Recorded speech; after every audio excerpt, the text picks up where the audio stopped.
ओम साईराम मंडळी, मी तुम्हाला मोदकाची रेसिपी बनवून दाखवणार आहे.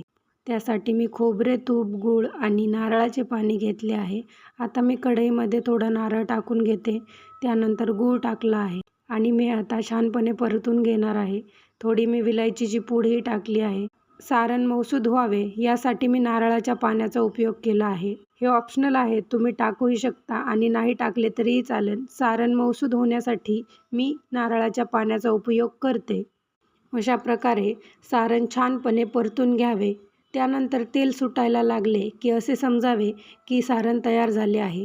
आता मी हे एका प्लेटमध्ये काढून घेते. मी कणिक आधीच मळून ठेवली होती, त्यामुळे कणिक ही खूप सुंदर प्रकारे मळून तयार झाली आहे. मी कायम 21 मोदकांचा नैवेद्य गणपती बाप्पाला दाखवते, त्यामुळे मी 21 छोटे छोटे गोळे तयार करून घेत आहे.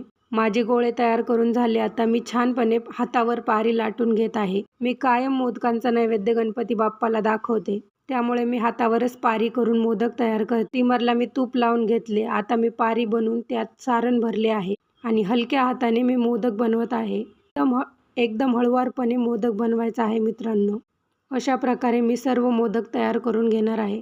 हातावरही खूप सुंदर प्रकारे मोदक तयार होतात. फक्त प्रॅक्टिसची गरज आहे. एकदम सगळ्यांनाच काही सगळं जमत नसतं. तुम्ही ही अशा प्रकारे मोदक करू शकता. तुम्ही बघू शकता किती सुंदर मोदक तयार होत आहे. अशा प्रकारे मी एक एक करून मोदक तयार करून घेणार आहे. तुम्ही बघू शकता हातावरही किती सुंदर प्रकारे पारी लाटली जात आहे. त्यामध्ये सारण भरून अशा प्रकारे मोदक तयार करून घ्यावा. गणपती बाप्पाचा सर्वात आवडता पदार्थ म्हणजे मोदक. काल अंगारकी होती, त्यामुळे मी मोदकांचा नैवेद्य गणपती बाप्पाला दाखवला. मला देवाला नैवेद्य दाखवायला खूप आवडतं आणि माझं मनही खूप प्रसन्न होतं. त्यामुळे मी प्रत्येक चतुर्थीला गणपती बाप्पाला 21 मोदकांचे नैवेद्य करते. तुम्ही बघू शकता एक एक करून माझे मोदक तयार होत आहेत. अगारोच्या स्टीमरमध्ये मी हे स्टीम करून घेणार आहे. अगारोच्या स्टीमरमध्येही खूप छान प्रकारे मोदक बनवून तयार होतात.